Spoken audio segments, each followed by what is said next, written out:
Also, I invite you to join the discussion on the David Pakman Show subreddit. Nearly 30,000, if you can imagine, nearly 30,000 of our viewers and listeners are now subscribed to the David Pakman Show subreddit.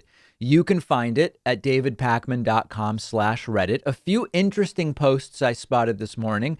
One asks, why do Trumpists need to believe that Antifa was behind the January 6th insurrection? Hear me out, says this user.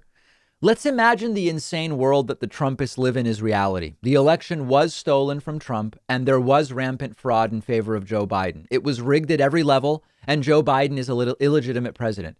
If this is the case, then don't Trump supporters have the moral obligation to take back their country and reinstall Trump as president, since he was rightly elected? After all, the Declaration of Independence says that people have a right to alter or abolish an illegitimate government. Going on to say, my point is this: under the premise that the election was truly stolen, then they shouldn't need to blame Antifa for the riots, since the people at the Capitol should have gone even farther in their actions to prevent Biden from becoming president. In other words, none of the Trumpist Republicans should be condemning the insurrectionists or blaming Antifa. They should be embracing their actions of the actions of the insurrectionists instead. This is a very important point. And this is something that we've been talking about for a long time, which is very often these radical conspiratorial hypotheses from the right conflict. And this is the epitome of that.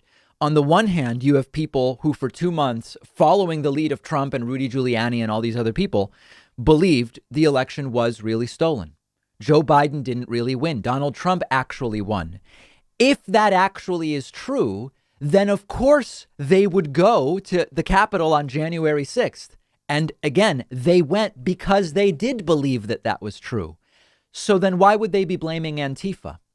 They really would be there as people demanding that the rightful winner of the presidential election be installed. It would be Trumpists that would go. You wouldn't need to point the finger at Antifa. Are we meant to believe now that they really believe the election was stolen and they were willing to do whatever it took? Just like Donald Trump said, you've got to fight for it. Just like Rudy said, trial by combat or whatever it was. But then they didn't actually go on January 6th. They stayed home, even though they were ready and willing to fight for their president. No, it's incoherent. And this is very accurately pointing it out. Another interesting post from the subreddit argues that good Republicans don't exist. This user says there is no rot within the Republican Party. The Republican Party is the rot right down to its moldy core.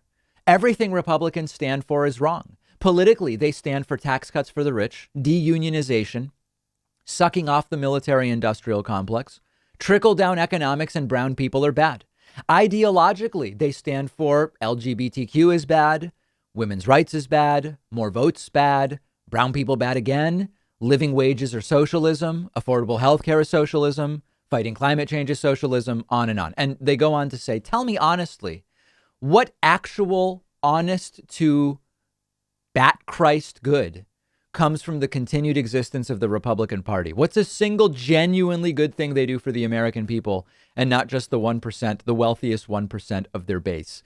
And to a great degree, this is true. And what I mean by that is there are people who I disagree with politically, but who I don't think are out of their mind bad people necessarily in the Republican Party. Moderate Republicans whose priorities are they are socially, I don't want to say socially liberal, but socially libertarian, let's say, and really genuinely believe that, you know, regulation's not socialism, but that the country is better off with less regulation and lower taxes and whatever. Okay, I mean, these are political disagreements as old as government itself.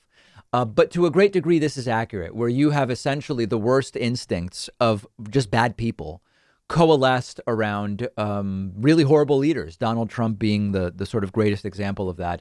And they make a lot of good points, is I think the point I would make. Join the discussion at davidpakman.com/Reddit.